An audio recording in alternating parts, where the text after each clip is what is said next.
Hello, my brothers and sisters in Christ. Today our Bible verse comes from Matthew 8:23. When Jesus got into the boat, his disciples followed him, and a windstorm arose out of the sea, so great that the boat was being swamped by waves. But he was asleep. And they went and they woke him up and they said, "Lord, save us! We're perishing!"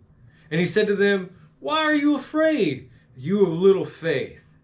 Then he got up and he rebuked the wind and the seas, and there was dead calm.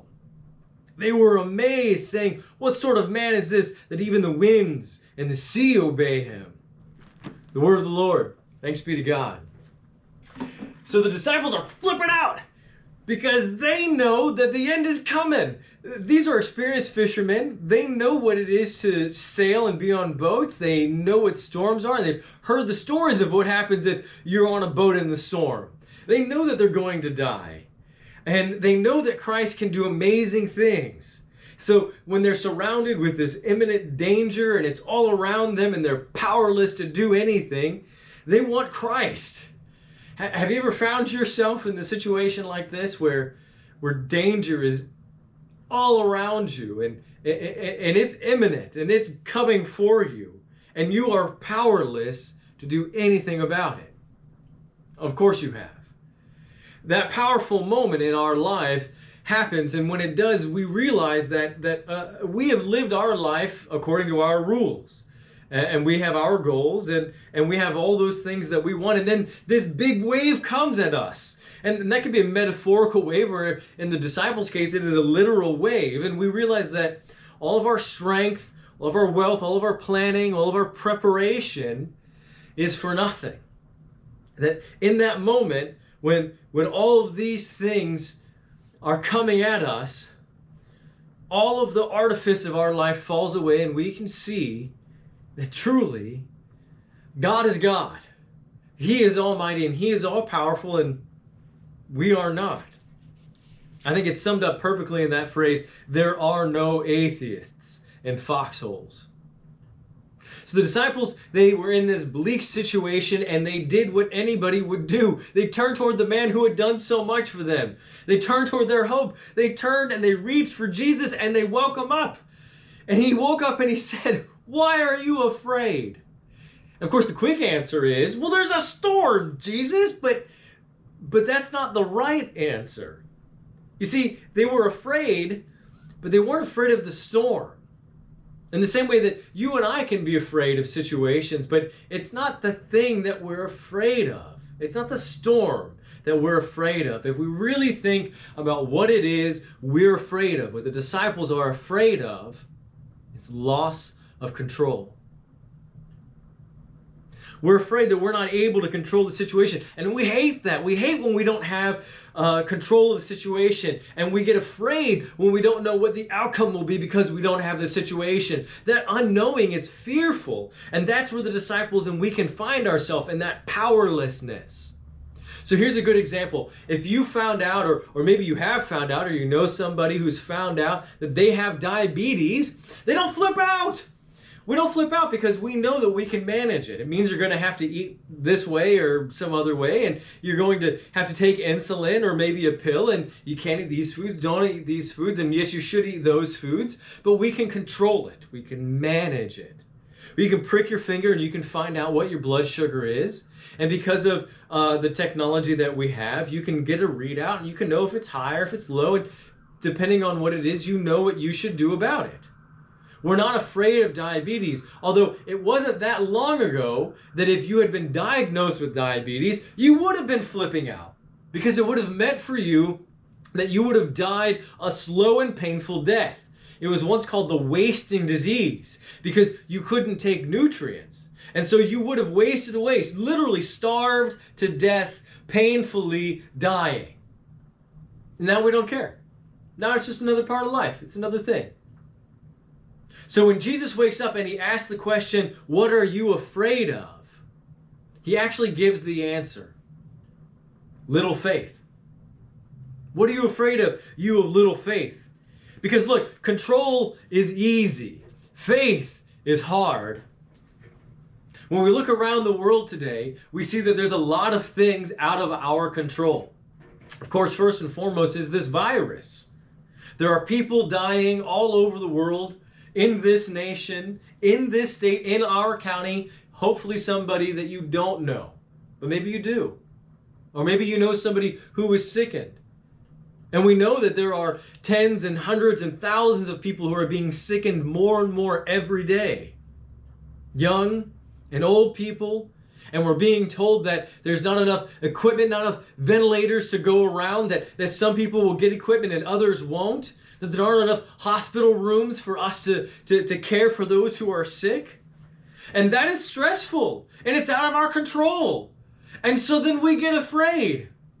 So what should we do? Well, the first thing we should do is do what we can. Look, God gave you a brain. God gave you a brain to use it.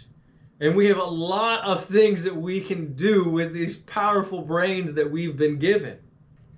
Control what you can control. Don't turn into an animal and a part of a herd. Wash your hands. Get food, but don't hoard it. Distance yourself socially. We know that this is an important function.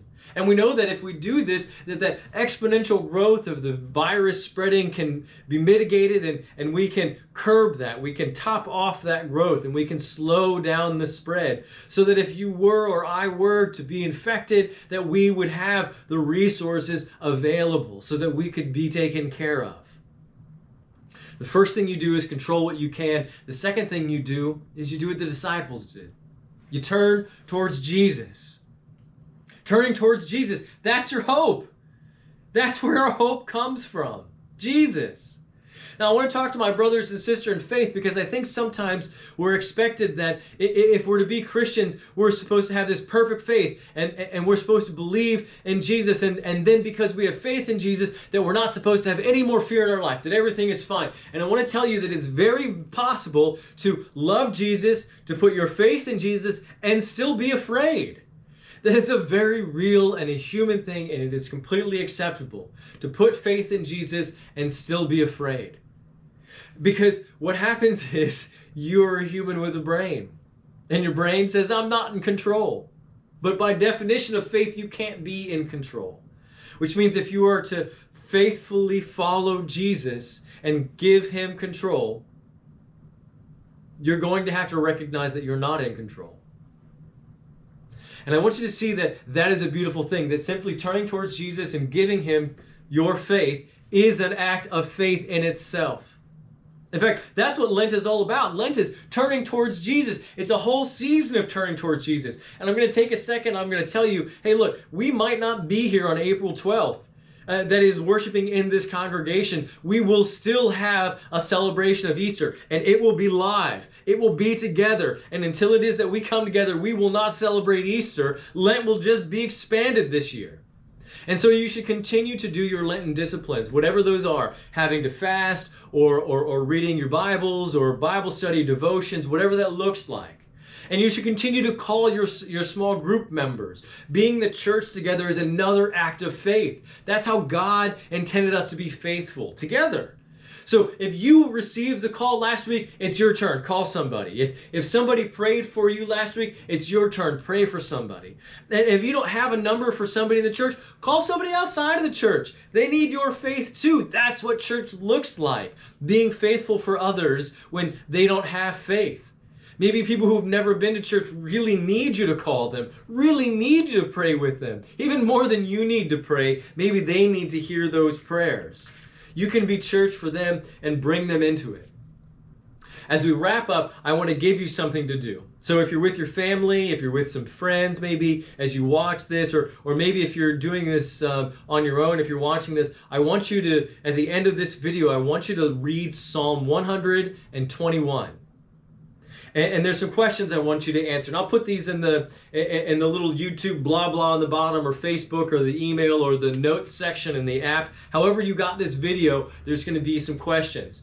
Where is hope when you read this, Psalm 121? Where does hope come from? Look at the promises that God gives. There are so many promises. Look at those. And then look at that last verse. Pay attention. What does it have to say to us today? And what does it say for us about our future? At the end of this little Bible study, Psalm 121, I want you to pray. And specifically, I want you to pray and lift up what you're thankful for. Pay attention to your blessings. You are covered in blessings. And you need to name those blessings. Who are they? What are they? See that God is with you in the midst of this storm, and that you are blessed in the midst of all of this. God is with you and blessing you. And through these practices, I hope your faith grows. Through reaching out, continuing to be the church, turning towards Jesus, getting in the Word, and recognizing that you are not alone. These are all of the ways in which our faith is bolstered, and we can get through and will get through these difficult and trying times. And when we meet again, in person, we will celebrate. I hope you know that the Lord is with you, loves you, and is blessing you more than you even know.